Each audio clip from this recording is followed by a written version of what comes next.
Bismillahirrahmanirrahim. Assalamualaikum warahmatullahi wabarakatuh.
Asyhadu an la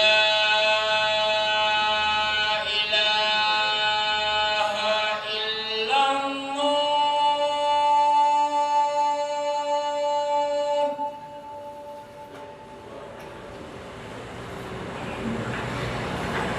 Asyhadu an la ilaha illallah.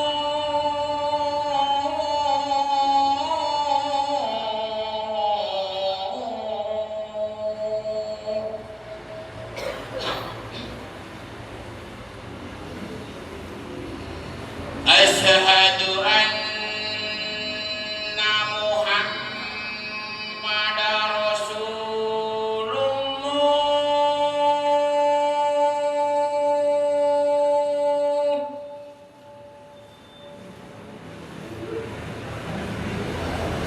Asyhadu anna Muhammadar Rasulullah.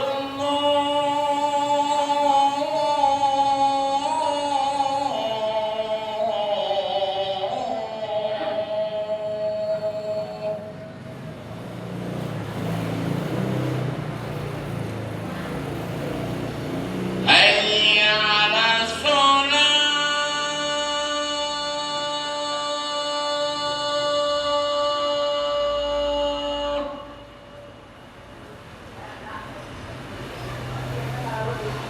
Hayya 'alas shalah.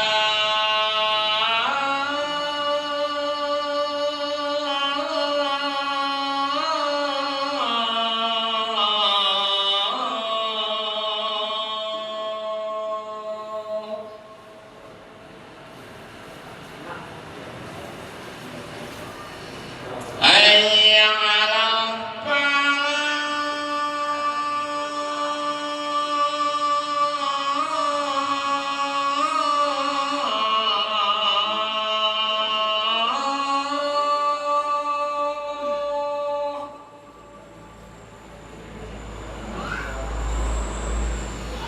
Hayya 'alal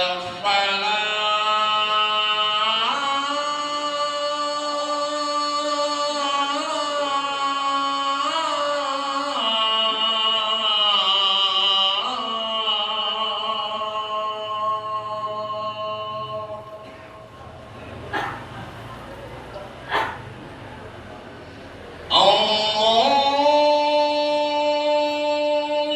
Akbar.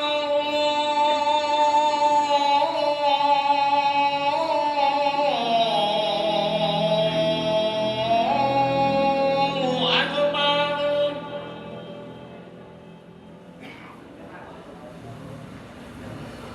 La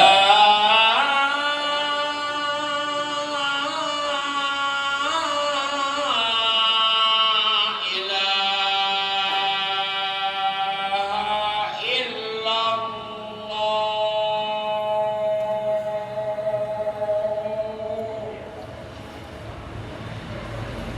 ลองมาดูนะมาดูลองมาดู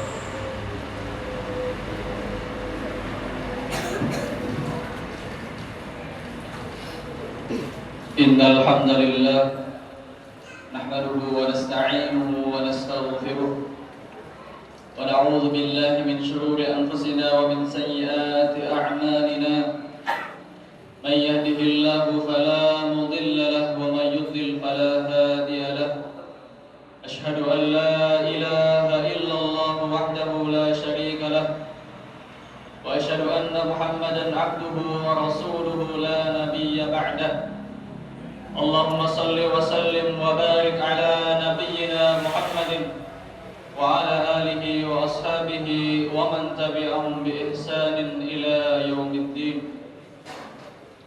قال الله تعالى في القرآن الكريم: أعوذ بالله من الشيطان الرجيم.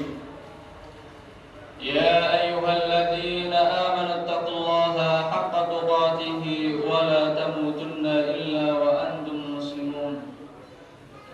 وقال أيضا: يا أيها الذين آمنوا اتقوا الله وقولوا قولا سديدا يصلح لكم أعمالكم ويغفر لكم ذنوبكم ومن يطع الله ورسوله فقد فاز فوزا عظيما. أما بعد فإن أصدق الحديث كتاب الله وخير الهدى هدى محمد صلى الله عليه وسلم وشر الأمور محدثاتها وكل محدثة بدعة وكل بدعة ضلالة وكل ضلالة في النار. Ma'asyiral muslimin jamaah Jumat rahimani wa rahimakumullah. Di antara prinsip yang paling agung di dalam Islam adalah ditegakkannya keadilan dan diharamkannya kezaliman dalam bentuk apapun. Oleh itu Allah Subhanahu wa taala mengatakan: ala laknatullahi 'alal zalimin. Ingatlah, laknat Allah ditimpakan atas orang-orang yang zalim. Di dalam surat lain Allah berfirman: ma lil zalimin min hamim wala syafi'in yuta'. Orang-orang yang zalim itu tidak punya teman setia seorang pun dan tidak pula mempunyai seorang pemberi syafaat yang diterima syafaatnya.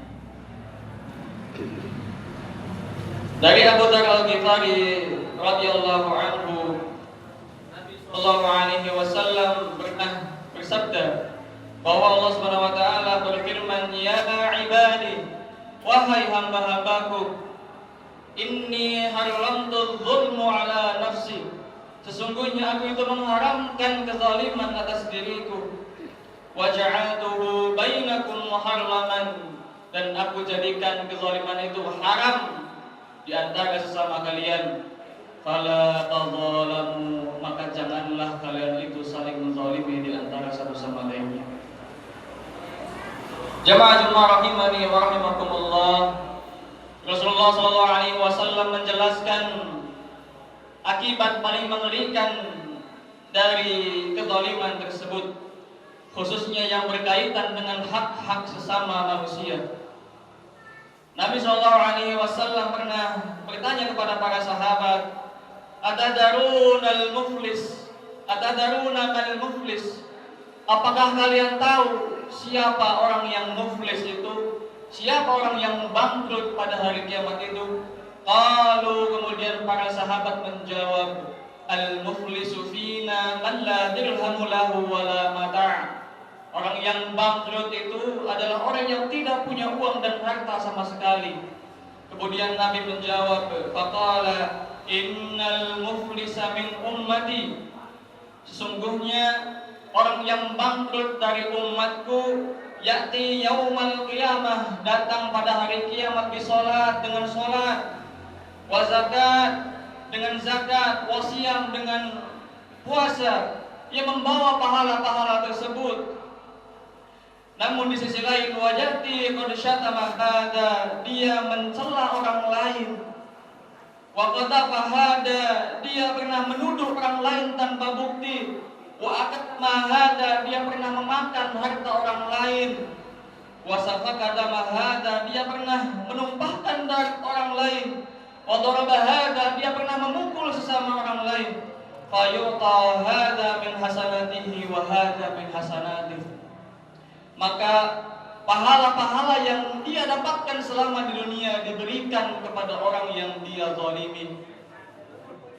Fa'in faniyat hasanatuh, apabila pahala-pahalanya tidak cukup untuk membayar kezaliman-kezaliman tersebut, qabla an yuqda ma alaih, sebelum kezaliman itu selesai terbayarkan, ukhidha min khotoyahum, maka diambillah dosa-dosa orang yang dizaliminya. Faturihat alaih, berikan kepada orang yang telah menzaliminya. Summa turiha finnar, kemudian dia dilemparkan ke dalam neraka. Kaum muslimin jamaah Jumat rahimani wa rahimakumullah.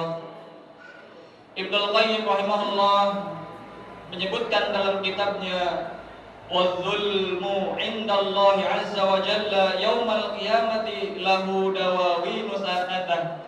Kezaliman di sisi Allah Ta'ala pada hari kiamat tercatat dalam 3 buku catatan besar. Catatan yang pertama adalah kezaliman yang tidak akan diampuni sama sekali oleh Allah Subhanahu wa taala. Apa itu? Yaitu kezaliman dalam bentuk kesyirikan.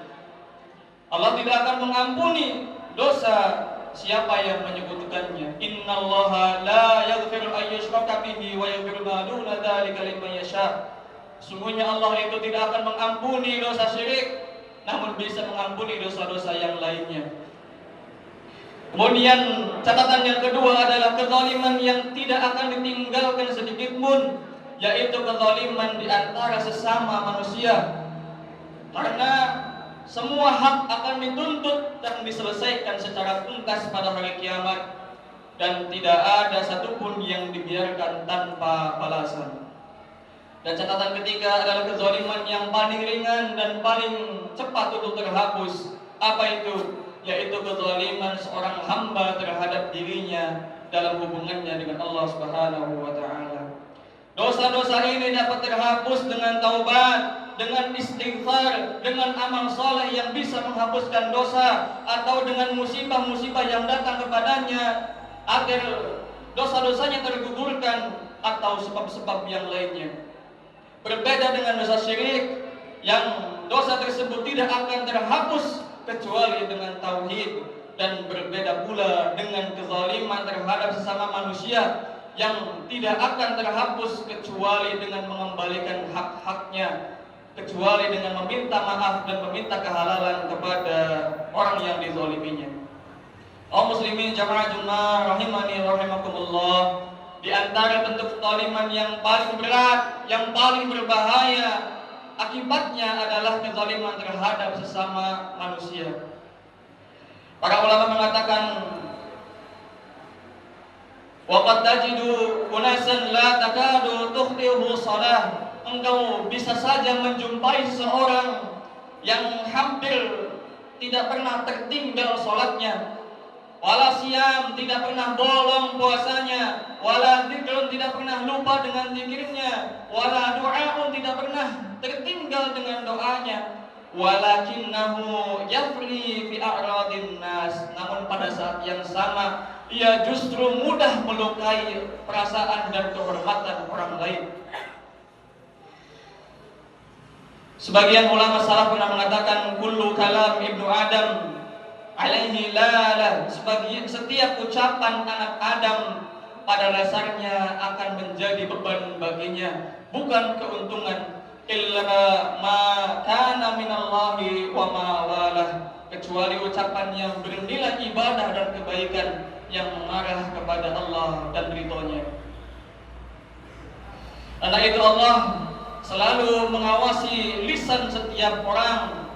Ma yalfidhu min qaulin illa ladaihi raqibun atid. Tidak ada satu kata pun yang diucapkan oleh seorang manusia melainkan di sisinya ada malaikat pengawas yang selalu siap untuk mencatat.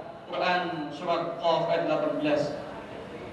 Kaum muslimin jamaah Jumat rahimani wa rahimakumullah, kadang kezaliman itu tidak keluar lewat pukulan tangan saja, tetapi melalui lisan kita atau bahkan dari jari-jari kita. Ia bisa saja tertulis dalam pesan di media sosial, terpampang dalam status WhatsApp, terpampang dalam story Instagram dan lain sebagainya, atau tersebar lewat unggahan-unggahan yang bahkan kita anggap sepele. Kita membuka aib saudara sendiri, keluarga sendiri, teman kerja sendiri, atau bahkan sesama muslim dengan kata-kata yang menyakitkan dan merendahkan orang tersebut. Padahal sebelumnya orang-orang tidak mengetahui tentang keburukan orang tersebut. Namun karena satu kalimat yang kita tulis, satu kalimat yang kita unggah dalam story, dalam status, keburukan itu akhirnya diketahui oleh orang banyak. Apabila lisan kita, apabila tulisan kita pernah melukai perasaan orang lain, maka segeralah kita meminta maaf kepadanya. Jika ada hak-hak saudara kita atau teman kita yang pernah kita rampas, kita ambil tanpa sepengetahuan orang tersebut, baik itu kehormatan, baik itu perasaan, baik itu harta maupun nama baiknya, maka segeralah meminta kehalalan darinya. Kaum muslimin jamaah rahimani wa rahmatullah, inilah sebabnya mengapa urusan hak sesama manusia itu tidak boleh diremehkan dan tidak boleh ditunda penyelesaiannya. Imam Sufyan Tsauri pernah berkata, "In laqitallahu ta'ala bi sab'ina danban fima bainaka wa bainallahu ta'ala." Jika kamu menghadap Allah nanti dengan 70 dosa yang berkaitan antara dirimu dengan Allah, duna syirka, kecuali syirik, ahwanu 'alaika min an talqahu bidan min wahidin bainaka wa bainal ibad. Itu lebih ringan daripada satu dosa yang urusannya berkaitan dengan hak sesama manusia. Karena beratnya konsekuensi kezaliman terhadap manusia, Islam tidak hanya memperingatkan akibatnya di akhirat, tetapi juga menjelaskan apa yang seharusnya menahan seseorang agar tidak berbuat zalim.